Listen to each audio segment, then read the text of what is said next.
ciclo, digamos. Entonces, fíjense qué inquietante esta imagen de esta radiografía de tobillo. En la tibia se ve una imagen como que multiloculada, lítica, pero de bordes levemente esclerosos. En la metáfisis de la tibia, quizás levemente expansiva. Fíjense la tomografía, se ve como una lesión cavitada, ¿verdad? Pero de bordes esclerosos. ¿Ustedes ven alguna reacción del periósteo? Yo no veo ninguna reacción del periósteo. Alguna reacción del periósteo no se ve, ¿no? Esta es la metáfisis, casi la epífisis, ¿verdad? Otra imagen igual, en la metáfisis, aquí está la fisis. Fíjense, este es un niño. Este tiene la fisis todavía. Este no ha terminado de crecer. Debe tener 15, 14 años, 13 tal vez. Y aquí está una lesión multiloculada, lítica, pero de bordes esclerosos, medio expansiva, pero no tiene reacción del periósteo y no, esta persona no tenía dolor, ninguna de estas tenía dolor, pero puede ocurrir cuando se fracturan, ¿no? Se llama fractura patológica. Bueno, entonces ese es el fibroma no osificante, ¿sí? Vamos a ver ahora algo de infección, la osteomielitis. La osteomielitis puede ocurrir a cualquier, es lamentablemente una de las entidades más difíciles de ver al principio al menos, porque ya cuando ya tiene todas las características, pues ya cualquiera lo ve, pero al principio es bien difícil ver y puede simular cualquiera de las lesiones líticas de este capítulo que estamos hablando, de este tema que estamos hablando. La infección ocurre a cualquier edad. Existe cierto pico, digamos, entre los 2 y los 12 años en los niños. Existe un pico en los niños. Existe diseminación hematógena del microorganismo. Otra forma las formas por las que puede haber la infección en el hueso es una diseminación hematógena, ha llegado desde algún lugar en la sangre, o por inoculación, o sea, ha habido un trauma, una fractura expuesta, y pues, o una mala cirugía en la que pues ha habido contaminación, y pues puede entrar microorganismos al interior del hueso y ahí empieza a formarse la infección, ¿verdad? Las extremidades inferiores pueden ser afectadas, en primer lugar, las vértebras, todo puede ser afectado en realidad.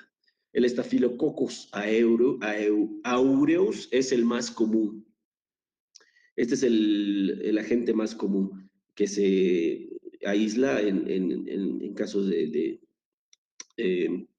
de osteomielitis. Puede tener aspecto radiológico muy variable, puede ocurrir en cualquier hueso, puede no tener bordes esclerosos, puede tener o no periostitis, puede presentar derrame articular o no, pero sí una buena parte cuando está cerca de una articulación, casi siempre tiene líquido en la articulación, tiene el derrame articular. Eso es cierto, cuando la osteomielitis está cerca de la articulación, casi siempre hay derrame. Y también queda afectada la articulación que está encima, que está al lado, la vecina, la articulación vecina, el hueso vecino de la articulación, también se afecta cuando ya hay derrame. Puede presentar secuestro óseo o no, ¿no? El secuestro óseo solo en el 40% de las veces, no siempre tiene secuestro. Ahora les voy a explicar qué es secuestro, creo que ya habíamos explicado lo que es un secuestro óseo, les vamos a volver a explicar. Diagnóstico diferencial, si yo pregunto qué entidades patológicas pueden tener secuestro óseo, me van a decir la infección, el granuloma eosinófilo, el linfoma óseo estamos hablando, ¿no? Del hueso, linfoma óseo o el fibrosarcoma. Esos son los únicos que pueden tener secuestro óseo. ¿Y qué es el secuestro? Bueno, el secuestro es, como su nombre indica, una isla o un pedazo de hueso desvitalizado, rodeado de pus, rodeado digamos, de una lesión lítica pura en cuyo interior existe un pedacito de hueso, una islita de hueso que ha sido desvitalizado. Eso es un secuestro, ¿sí? Entonces, en todas estas entidades puede existir un secuestro. Los primeros cambios son edema y pérdida de planos grasos en las partes blandas, pero esto es muy inespecífico. El edema puede ocurrir en cualquier cosa. Si no es tratado, puede tender a volverse crónico y presentar secuestro, involucro y cloaca. Bueno, secuestro ya saben lo que es. ¿Qué es involucro? A ver, aquí les voy a mostrar. Aquí está mejor. Fíjense, al principio en el hueso se forma una lesión donde está la bacteria y empieza a comerse o a haber una formación de pus en esa región. En el interior de esa formación de pus, aquí por ejemplo, puede formarse un pequeño elemento óseo, puede estar secuestrado o flotando ahí un elemento óseo que probablemente no es viable o es hueso muerto, le dicen acá, y esto se llama secuestro. El pus o la pus, como se diga, que rodea a este secuestro, puede hacer que se forme una reacción del hueso que está adyacente y el hueso que está adyacente reacciona empezando a formar hueso nuevo. Ese hueso nuevo que rodea a la formación de pus se llama involucro y muchas veces esa colección líquida purulenta se abre paso, primero se abre paso a la región subperióstica, se forma un pedazo de pus o una colección de pus subperióstica y luego se abre al exterior por un orificio. El mismo cuerpo tiende a horadar y a abrirse y abrir paso al exterior. Este hueco, este orificio por donde sale, se llama cloaca. Involucro, cloaca y secuestro. Son fases de lo que usualmente ocurre en la osteomielitis. Fíjense, esta es una radiografía de rodilla, vemos la tibia, en esta radiografía un borde escleroso, una lesión lítica. Fíjense, esto en una persona joven, yo podría decir, esto no, esto es un defecto fibroso cortical, ¿no? O un fibroma nocificante. El tema que acabamos de hablar, podría ser, es lo más probable. Pero en este caso, a este joven, fíjense sus fisis todavía, no, ya se han fusionado, debe tener unos 22, 25 años. A este joven tú le preguntas, oye, ¿y te duele la rodilla? Me está matando, me duele mi rodilla y está caliente. Ya, entonces, en un defecto fibroso cortical no hay dolor. No debería de haber dolor, pero este es una infección. Entonces, esta persona te va a decir, sí me duele, ¿no? Entonces, habría que descartar por ese mismo hecho esto que es el fibroma nocificante, ¿sí? Se parece, ¿verdad? Pero aquí está, tiene bordes esclerosos, está en la metáfisis, es una persona relativamente joven, pero le dice me duele. Además, le hacemos la resonancia y fíjense, en la resonancia en T2 con saturación grasa, fíjense todo el edema masivo de la medular adyacente a esta imagen. Todo esto está edematizado, ¿no? Entonces, en un fibroma nocificante, pues no tendría que haber tanto edema, o si habría edema sería muy poco y tendría que estar relacionado a un golpe que haya tenido, ¿no? Aquí usualmente no hay edema, entonces en este lado pues sí hay. Fíjense, hasta las partes blandas están edematizadas acá. Esto ya te está hablando de una infección. Lo mismo, este es un niño, fíjense, tiene la fisis, debe tener unos 10 años, menos, tal vez unos 8 años, 7 años. Aquí se ve el núcleo de osificación de la cabeza del peroné. Y fíjense, se toma esta radiografía y esta lesión lítica en la epífisis. Le hace resonancia y fíjense todo el edema que está alrededor de esta lesión. Esto es pus, ¿no? Esto es pus seguramente y esto es edema. Entonces, fíjense, hasta las partes blandas adyacentes están edematizadas, están eh, inflamadas, ¿no? Ya cuando se vuelve algo crónico, pues se ve como esto. Esto ya es una osteomielitis crónica. Fíjense cómo la esclerosis, el involucro que se ha formado, toda la esclerosis alrededor de este defecto cortical, esta lesión cortical, la corteza se ha roto y por aquí, pues seguramente esto es una cloaca, por aquí ha de salir pus al exterior y todo esto se ha abierto, se ha regenerado, inflamación, regeneración, y se ha vuelto grueso el hueso, irregular, incluso el eje tal vez se ha perdido, y aquí hay otro foco, digamos, otro foco purulento seguramente de pus, y aquí hay otro, parece que otra cloaca. Entonces, así se ve cuando ya es una osteomielitis crónica, ¿no? Me olvidé mostrarles esta imagen, sí, esta. Estábamos acá, ¿verdad? Sí, sí, ya. Los primeros cambios son edema, periodo, bla, bla, bla. Si no es tratado, puede volverse crónico, presentar secuestro, involucro y coaca. La radiografía es visible recién cuando existe afectación de 1 centímetro. Si la lesión mide menos de 1 centímetro, probablemente no se va a ver en la radiografía.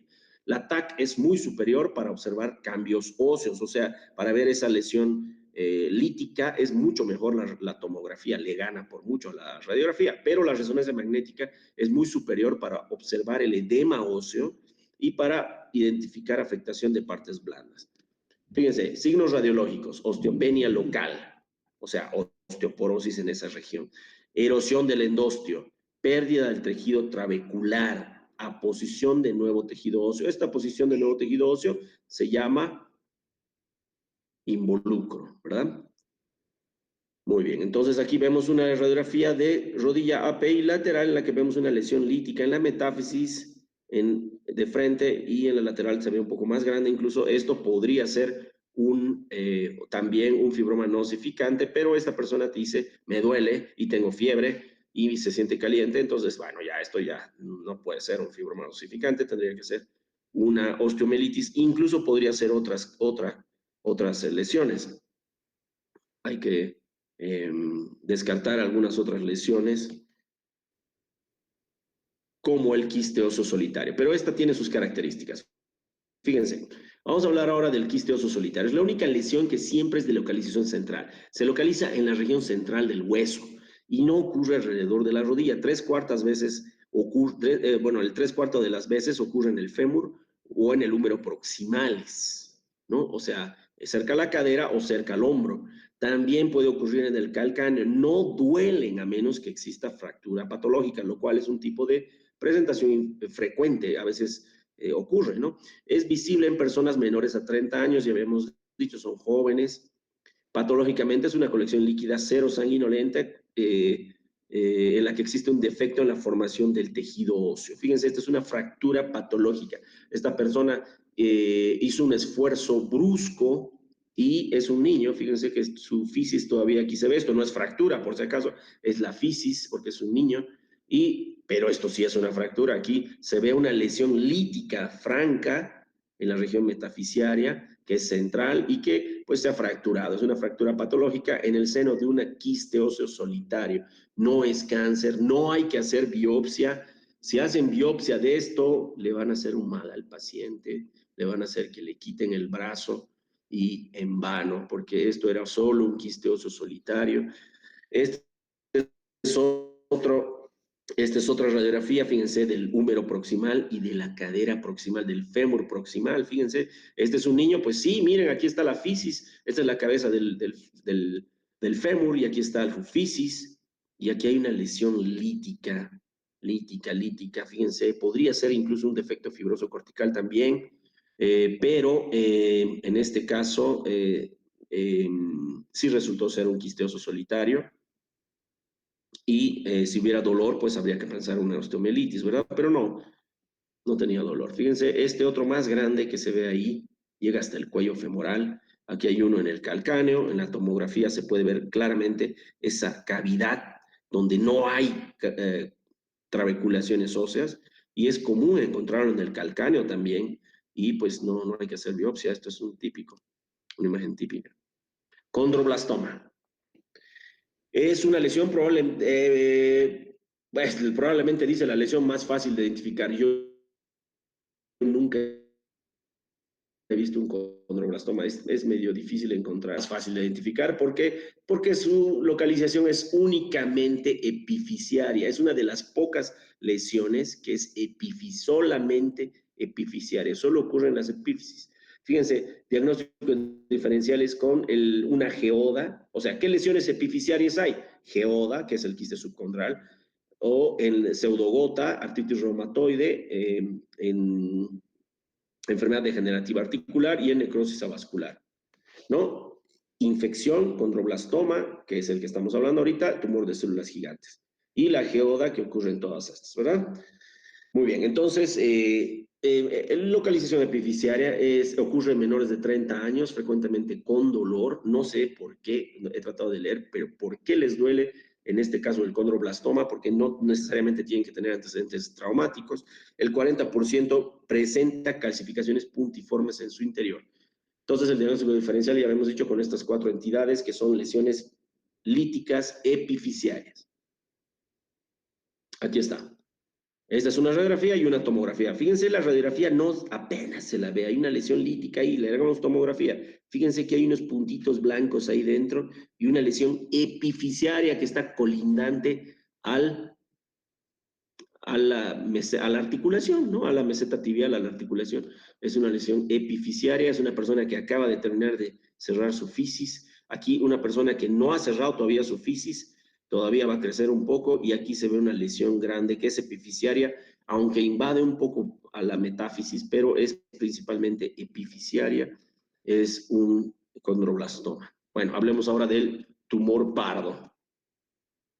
El tumor pardo, no sé si han oído hablar del tumor pardo, es un tumor, yo lo he visto varias veces esto, es porque hay muchas personas con diabetes. ¿Cuántas personas diabéticas hay? Cualquier cantidad, y algunas de ellas van a tener tumores pardos. El tumor pardo es muy parecido histológicamente al tumor de células gigantes. Si no se toma la calcemia o los niveles de hormona paratiroidea, puede confundirse. O sea, uno tiene que sospechar que es un tumor pardo y al sospechar van a decir, ¿usted es diabético? Sí. ¿Cuántos años? Ya muchos años de ser diabético. Muy bien. Le haremos nomás, por si acaso, los niveles de hormona paratiroidea y la calcemia para ver si no es un tumor pardo, porque puede ser un tumor óseo, puede ser un tumor pardo. Generalmente son visibles en hiperparatiroidismo secundario a enfermedad renal crónica por hipocalcemia. La diabetes lleva a una enfermedad renal crónica, la enfermedad renal crónica lleva a hipocalcemia y la hipocalcemia lleva al hiperparatiroidismo, que en este caso se llamaría secundario, ¿verdad? Entonces, cuando tienen hiperparatiroidismo, empieza a formarse nódulos en el interior de algunas partes blandas, incluso en el interior de los huesos. Esos nódulos se llaman tumores pardos. ¿Ya? El hiperparatiroidismo puede tener muchas apariencias, en general al principio es lítico, con el tiempo puede ser blástico, finalmente puede desaparecer. Entonces, este tumor pardo, si tú le arreglas los niveles de hormona paratiroidea, tú le compones, le pones en sus niveles, el tumor desaparece, va a desaparecer, no va a haber más tumor. ¿Sí? Entonces, bueno, puede tener varias apariencias, como dijimos, lítico, blástico, bla, bla, bla. Puede desaparecer también. Entonces, ¿cómo hago el diagnóstico? Me preguntan, entonces, ¿cómo yo puedo saber cuál es un tumor pardo? Primero, vas a sospechar que es un tumor pardo en una lesión lítica en la que una persona te va a decir, soy diabético crónico, tengo diabetes crónica y tengo insuficiencia renal. Listo, ya debe tener entonces hipocalcemia y puede ser que tenga hiperparatiroidismo. Entonces sí podría ser un tumor pardo. ¿Qué hago? Le tomas, cuando ves una lesión lítica en un hueso y te dice todo eso y evidentemente tiene hiperparatiroidismo, tú le tomas radiografías, le pides radiografías, no del tumor donde está donde se ve el tumor primario, le tomas en las manos, le pides radiografía de las manos o de la clavícula o de los dos. También se puede pedir de la tibia o de las articulaciones sacroiliacas. ¿Qué es lo que vas a ver en las falanges, en las manos o en la clavícula? Esto. Bueno, este es un tumor pardo. A ver, fíjense esta lesión. Hay una lesión en la clavícula, una lesión lítica. Esta persona tenía hiperparatiroidismo. Aquí también hay otra lesión lítica bien chiquitita. Fíjense, le tomas una radiografía y ves que hay una resorción superióstica. Parece que estuviera mordido el borde radial de las falanges medias. Fíjense esta también, estas dos falanges. Aquí se ven tumores pardos, miren, tumor pardo, tumor pardo, tumor pardo, tumor pardo. Este debe tener enfermedad renal crónica. ¿Cómo sé? Fíjense sus arterias, las arterias digitales están calcificadas. Esa es la manera. Yo veo esto, arterias calcificadas, digo, este tiene insuficiencia renal, o tiene hipercalcemia o hiperparatiroidismo. Y si veo que hay una resorción superióstica de las falanges medias, del lado radial, seguramente es un tumor pardo por hiperparatiroidismo. Esto es lo que produce el hiperparatiroidismo, esta resorción de las falanges. Pero en las clavículas también se reabsorbe. Fíjense, esto parece un lápiz, parece que le hubieran tajado a la clavícula en su articulación acromioclavicular. Y aquí está todo reabsorbido, fíjense, está comido. Este ensanchamiento del espacio no es normal, es que se ha comido el extremo distal de la clavícula. Esos son signos de hiperparatiroidismo y puede ocurrir en el caso de tumores pardos. Muy bien, ahí terminamos la clase de lesiones líticas benignas y ahora vamos a entrar a tumores óseos, la contraparte maligna. Entonces, empecemos. Perdón, vamos a ir al principio. Aquí está. Entonces, las lesiones, pues, en el hueso, como habíamos dicho, pueden ser benignas, pueden ser malignas, pero los radiólogos generalmente hablamos de agresivas o no agresivas, ¿sí? No podemos decir 100% benigno, 100% maligno, aunque podemos hablar de que hay extrema posibilidad de que sea benigna o que sea no agresiva, o hablar de agresivas. Habíamos dicho, por ejemplo, en el caso del fibroma no osificante, que cuando veamos una lesión lítica en la metáfisis de la tibia o del fémur distal adyacente a una rodilla en un adolescente de 15 años que no tiene dolor y que por X o Z razón se pidió la radiografía, vamos a sospechar que es un fibroma no osificante y no necesitamos pedir ningún tipo de biopsia, ¿no? Lo único, en ese aspecto hay que mencionar que es una lesión probablemente benigna o no agresiva y que hay que hacer control nada más. Quizás se podría hacer resonancia o tomografía si quieren, pero en caso de que creciera, incluso así, no se debe de hacer biopsia. Entonces, vamos a ver para sospechar si son malignas, ¿qué es lo que tenemos que ver? O benignas o malignas. Hay que ver 4 aspectos. Esto debía haberles dado antes incluso de las lesiones líticas para que entiendan esto. El primer punto es la destrucción de la cortical. Hay que ir a buscar si se destruye la corteza del hueso. Destrucción cortical. Segundo punto, orientación o eje de la lesión. ¿Qué quiere decir eso? Que si la lesión o el tumor o la lesión lítica es paralela al eje del hueso o es antiparalela al eje del hueso. Zona de transición. Esto es muy importante. Fíjense que lo puse en azul porque es lo más importante que uno debe de saber, que es el mejor de estos 4 aspectos, la que mejor puede definir si puede ser maligna o no.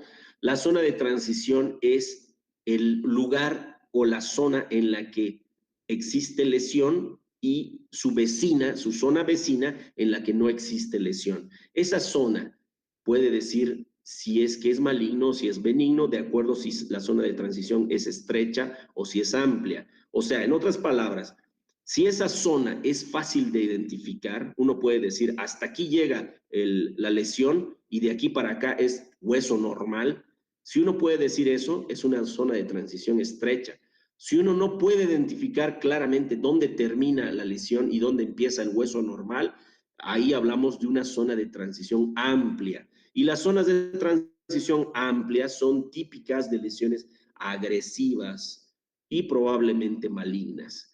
La periostitis no es el mejor, pero es importante también verlo porque la reacción del periósteo, cómo reacciona el periósteo es importante para definir si puede ser agresiva o no una lesión.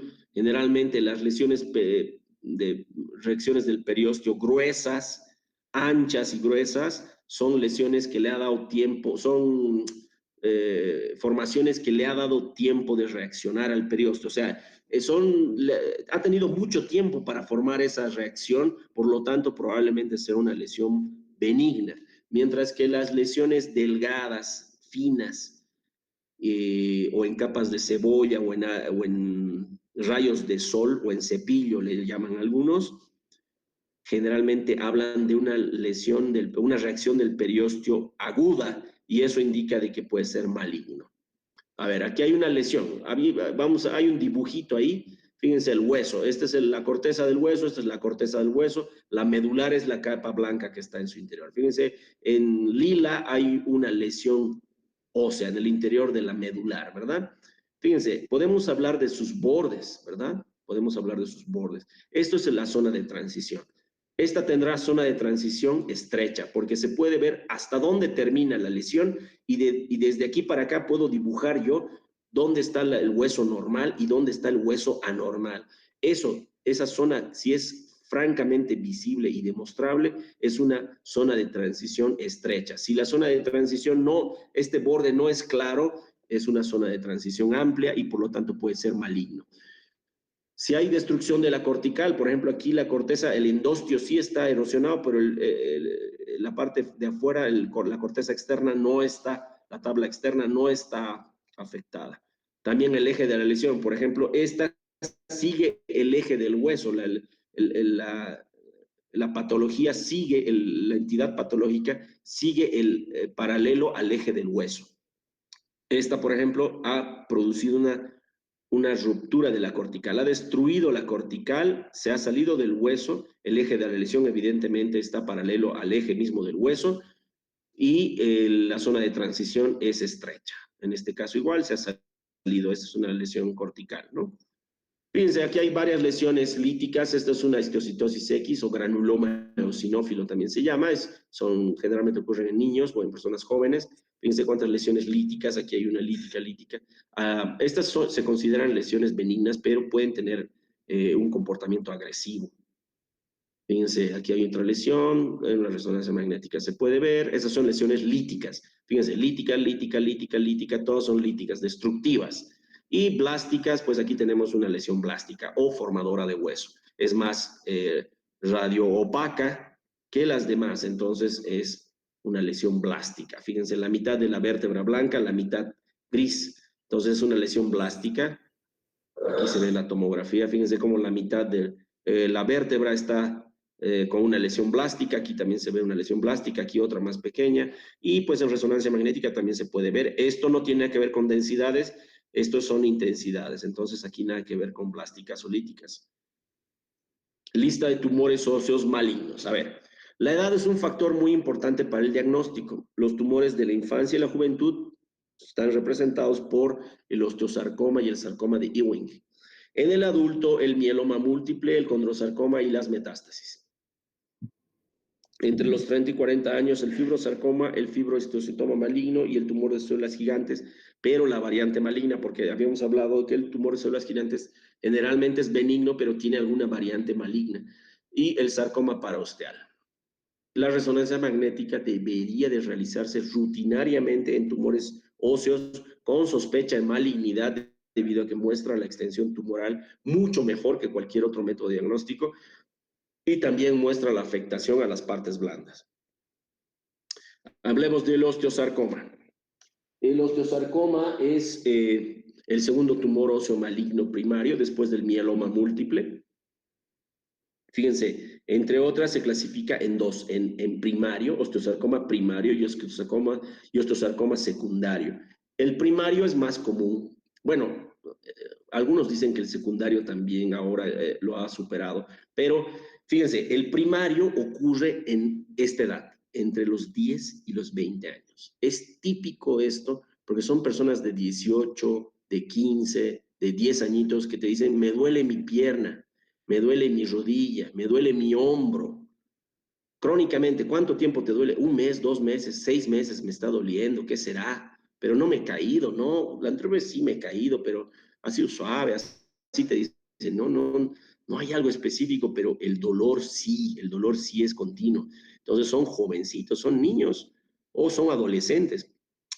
Más se supone que nadie sabe exactamente por qué sucede el osteosarcoma en este pico de edad, pero se sospecha que como existe más actividad ósea en el crecimiento, más actividad de crecimiento óseo en estas personas, supuestamente hay un desfase en el que pues ocurre el crecimiento óseo sin control, ¿no? El osteosarcoma secundario ocurre en edades mayores a 40 años y son secundarias a degeneración de una enfermedad de Paget o a infartos óseos o a personas que han hecho radioterapia. Fíjense, hay mucha gente que se hace radioterapia. Evidentemente, la radioterapia es un coadyuvante para el tratamiento del cáncer, pero en algunas ocasiones puede producir un osteosarcoma. Clínicamente, el dolor existe dolor, ¿no? Y posiblemente aumento de volumen. No siempre esto, dependiendo del tamaño del osteosarcoma. Cuando es grande, pues ya hay aumento de volumen. Cuando es pequeño, no aumento de volumen, solo dolor. Y a veces también existen fracturas patológicas. Se fractura, se cae, se fractura y ¡pum! Había habido un osteosarcoma ahí. Localización, el fémur en el 40%, tibia 16%, húmero. Fíjense, los huesos largos, en los tres huesos largos, tibia, fémur y húmero, más del 70% de los osteosarcomas. El sarcoma paraosteal, osteal le dicen algunos, ostal le dicen otros, debe diferenciarse del desmoide cortical. Es un tipo de osteosarcoma, el osteosarcoma paraosteal, que ocurre en la región poplitea. Debe diferenciarse de dos entidades, del desmoide cortical y de la miositis osificante. Ya, hablemos entonces del osteosarcoma. Fíjense, el osteosarcoma... en el osteosarcoma existe destrucción medular, existe una zona de transición amplia. Yo les había dicho qué es la zona de transición. O cuando existe esta zona de transición amplia, hay una variante que se llama patrón permeativo. Es una variante de la zona de transición amplia, está el patrón permeativo. Y como su nombre indica, es un patrón en el que existe un aspecto en coladera, parece coladera, lleno de huequitos. Esa imagen en coladera, lleno de huequitos en forma focal en una región del hueso, se llama patrón permeativo. Y el patrón permeativo es muy común de verlo en un osteosarcoma o en un sarcoma de Ewing también. La reacción del periósteo es de tipo agresiva. ¿Cómo son las de tipo agresiva? Ya les había dicho. En rayos de, o sea, son reacciones así delgaditas, finas. En rayos de sol, como esta, fíjense, en rayos de cielo espiculada, o en cepillo, le dicen algunos, lamelada, en láminas, como si fueran las capas de la cebolla, en capas de cebolla, le dicen algunos, o formando un triángulo de Codman. El triángulo de Codman no es nada más que esta, ¿cómo se llama? Este patrón espiculado en el que ha habido una rotura de la cortical y se ha formado un triángulo de Codman ahí. Bueno, veamos entonces las radiografías de un osteosarcoma. Fíjense este patrón. Cuando vean, una vez que van a ver esto, no se van a olvidar. Esto no puede ser un fibroma no osificante, ¿verdad? Si esto le dicen, usted es un fibroma no osificante, no pues, ¿cómo puede? O sea, aquí hay una rotura de la corteza, se ha roto la corteza. No hay corteza, fíjense la corteza acá, aquí no hay corteza. Fíjense cómo se ve un patrón diminuto. Si ustedes se acercan, se ven como unos pelitos ahí, que es el periósteo reaccionando. Hay una reacción del periósteo de tipo lamelada, perdón, de tipo en rayos de sol, ¿cómo le llama? Espiculada, ¿no? Espiculada, como que hay un triángulo de Codman ahí, hay un aumento de volumen de partes blandas, ¿no? Esto ya no puede ser algo benigno, ¿no? Y es un niño también, bueno, no es un niño, sino que es una persona que ya llegó a los 18 años, esta también, una persona que llegó a los 18 años, no puede ser un adulto mayor porque no hay artrosis, aquí están, sus articulaciones están pues 0 kilómetros, están súper normales. Fíjense esta lesión lítica, blástica, vamos a llamar así, porque hay lesiones líticas, pero también hay zonas blásticas, pero esto es lo llamativo. Fíjense esta irregularidad de la corteza y este patrón de reacción del periósteo en espiculaciones. Como que hay un levantamiento aquí del periósteo, esta lineecita es un levantamiento del periósteo. Fíjense aquí este lado del periósteo, cómo se ha levantado, ¿no? El levantamiento homogéneo y sólido es generalmente benigno. Este es por ejemplo, en las fracturas. ¿Cuándo puedo ver esto, doctor? Esto lo vas a ver en las fracturas. Cuando te fracturas un hueso, vas a ver que en al lado de la fractura, vas a ver que se ha formado una reacción del periósteo gruesa, ahí la vas a ver, esa es benigna. Pero estas así en espículas es típicamente de malignidad. Fíjense, hasta en la radiografía se ve una masa de partes blandas, hay una bola de partes blandas asociada, ¿no? Fíjense esta reacción del periósteo, aunque el hueso parece solamente un poco blanco, se ve más radiopaco de lo normal, pero fíjense esta reacción del periósteo. ¿Ves esta reacción del periósteo? Ya, esto es un osteosarcoma, ¿no? Esto ya es un osteosarcoma. Es una persona que va a tener metástasis y todo eso, porque eso es lo que implica el osteosarcoma, metástasis, ¿no? Fíjense aquí su fisis es una persona que todavía no ha llegado a terminar de crecer. Aquí otra persona que todavía tiene sus fisis ahí y pues hay una lesión blástica, mediolítica, medioblástica, pero con involucro de los tejidos blandos y una pequeña reacción del periósteo en láminas, en laminada. Fíjense, esta es la misma que esta es la misma, solamente que en proyección lateral. Fíjense, la lesión aquí pareciera incluso normal, casi no parece grave, pero estas, estas especulacioncitas que se ven ahí son las que denotan, y más en la proyección frontal.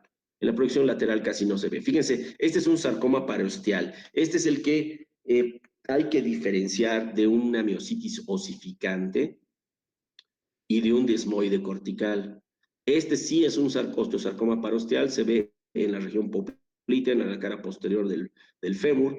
Hay una reacción del periósteo de tipo laminar, hay una masa asociada de partes blandas y depende de la corteza. Supuestamente este osteosarcoma no inicia en el hueso, por eso se llama paraosteal, al lado del hueso quiere decir, ¿no? Paraosteal. Inicia este osteosarcoma de aquí, del periósteo, supuestamente. Yo lo he visto una vez nada más en mi vida, y pues para mí no había dificultad de verlo, pero muchas personas dicen que hay que diferenciar de estos dos miositis osificante. Fíjense, cuando el músculo se calcifica, se vuelve hueso, dicen que es muy parecido a esta osteosarcoma parosteal. Entonces, uno puede confundir la miositis osificante. Ha habido personas que, bueno, se han descrito, ¿no? Personas que han tenido un miositis osificante, les han amputado, les han hecho biopsia, les han amputado, y luego, cuando han sido revisadas por otros radiólogos y otro patólogo, han dicho, no, esto era una miositis osificante. ¿Cómo le han amputado? Entonces, bueno, ese es el problema, ¿no? Fíjense, este es el desmoide cortical. Bueno, la miositis osificante normalmente ocurre cuando hay un trauma en el hueso, ¿no? Puede haber una devascularización o un trauma en el hueso que origina la calcificación de las estructuras musculares, ¿no? Y el desmoide cortical, el nombre suena raro, ¿no? Desmoide cortical. Lo único que es esto es una avulsión, una fractura por arrancamiento de un pedazo de hueso de la corteza. Se arranca cuando haces un esfuerzo grande, estás jugando fútbol y haces un esfuerzo grande, se puede arrancar un pedazo, esto que es ¿cómo se llama este? El gemelo, puede arrancar un pedazo de la corteza del hueso, arranca el pedazo y la corteza se ve irregular, como si fuera una reacción del periósteo. Y cuando le haces resonancia se ve edema, pues obviamente que se va a ver edema, pues está fracturado, ¿no? Entonces, fíjense, el desmoide cortical puede simular, fíjense, este desmoide tan chiquitito, puede simular un osteosarcoma parosteal. Hablemos del sarcoma de Ewing. Este osteosarcoma es bastante agresivo, es bastante agresivo. Prácticamente es muy similar a osteosarcoma, existe mayor formación de patrón permeativo. Fíjense, este sí tiene generalmente un patrón permeativo y periostitis en capas de cebolla. Si existe un patrón permeativo, hay que diferenciar también con granuloma eosinófilo o con una infección.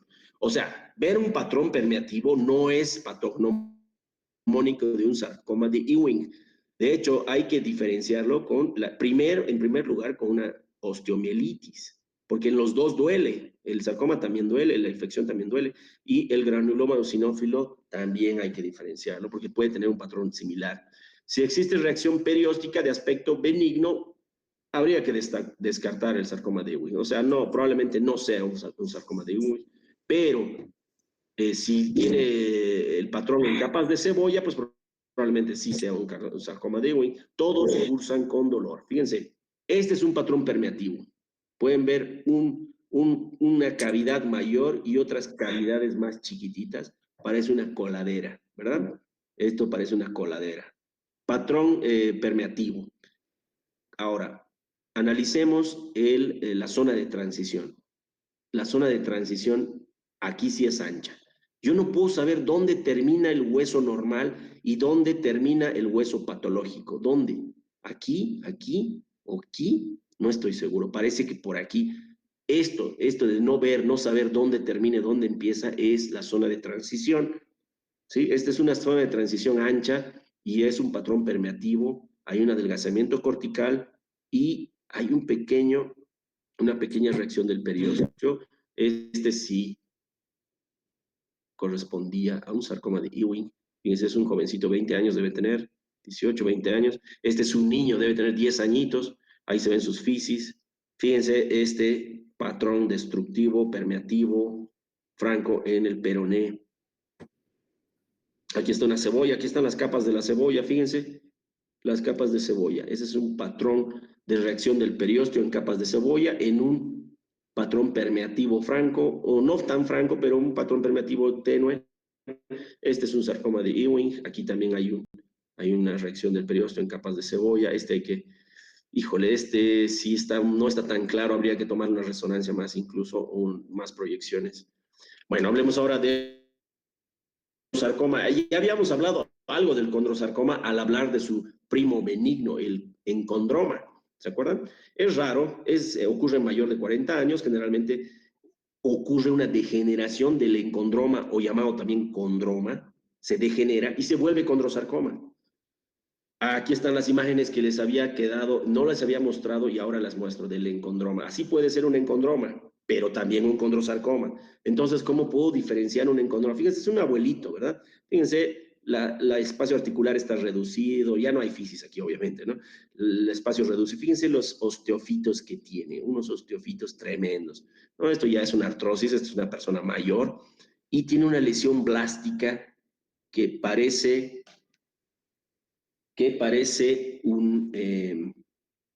y de morfología irregular, que es un patrón así hiperdenso, ¿no? Radiopaco. Si duele, bueno, en primer lugar, si veo esto, yo diría, esto es un encondroma. Bueno, pero si duele, es un condrosarcoma. Es la única manera de darse cuenta. Si hay dolor, se ha vuelto maligno. Es un condrosarcoma. Si la resonancia magnética de la misma persona, se puede ver ahí la lesión. Fíjense este patrón, esto no hay que olvidarse, este patrón blástico. Habíamos dicho, ¿se acuerdan? Que hay que diferenciarlos del infarto óseo. Así también se puede ver el infarto óseo. Es muy parecido al infarto óseo, al encondroma. Pero si tiene dolor, condrosarcoma. En este caso, ya el condrosarcoma, ya como que, fíjense, son de la misma persona 3 años después. 3 años después. Primero vimos, ¿qué es esto? Debe ser un encondroma nada más. Ya, listo, encondroma, ya no le haremos nada. Pero que se haga control cada año. Ya, a los 3 años le tomamos de nuevo y la persona me dice, doctor, me duele. Chanfle, le duele, le duele. No, pues ya, aquí hay una defecto cortical, hay una destrucción cortical. De hecho, hasta creo que hay una reacción del periósteo aquí. No, pues ya, se volvió maligno. Eso. Entonces, aquí podemos ver la destrucción cortical, la lesión, este patrón blástico, que algunos le dicen en pipoca, en, no sé, en pipoca le dicen algunos, que está dentro del hueso, en la corteza. Fíjense la resonancia magnética, cómo el tumor ya se ha salido. Aquí no se ve claramente dónde está el tumor. Fíjense el tumor que se ha salido ya detrás de las partes blandas, ha roto la corteza y ya ha salido, ¿no? El condrosarcoma. Un condrosarcoma gigante. En tomografía computarizada podemos ver una masa voluminosa dependiente del alerón ilíaco que se asocia a un edema y a aumento de volumen de las partes blandas. Y fíjense este patrón en pipoca parece eh, como puntitos de sal, granos de sal, ¿no? Granitos de sal, y ese es el patrón típico del encondroma, pero si duele, pues es un condrosarcoma. Hablemos ahora del mieloma múltiple, para terminar. Entonces, el mieloma múltiple tiene una forma focalizada que se llama plasmocitoma, que puede ocurrir en cualquier lugar, y una forma difusa que se llama mieloma múltiple. Ocurre una formación de células plasmáticas monoclonales en la médula ósea, que es el responsable del mieloma múltiple. Producen esto que se llama CRAP, que los gringos le han puesto este memotécnico, ¿no? Hipercalcemia, insuficiencia renal, anemia y lesiones líticas en el hueso. Bueno, creo que aquí vamos a tener que terminar. La siguiente clase terminamos este tema de metástasis y mieloma múltiple y vamos a entrar al capítulo de trauma óseo. Gracias. Chao, doctor, gracias. Gracias, doctor.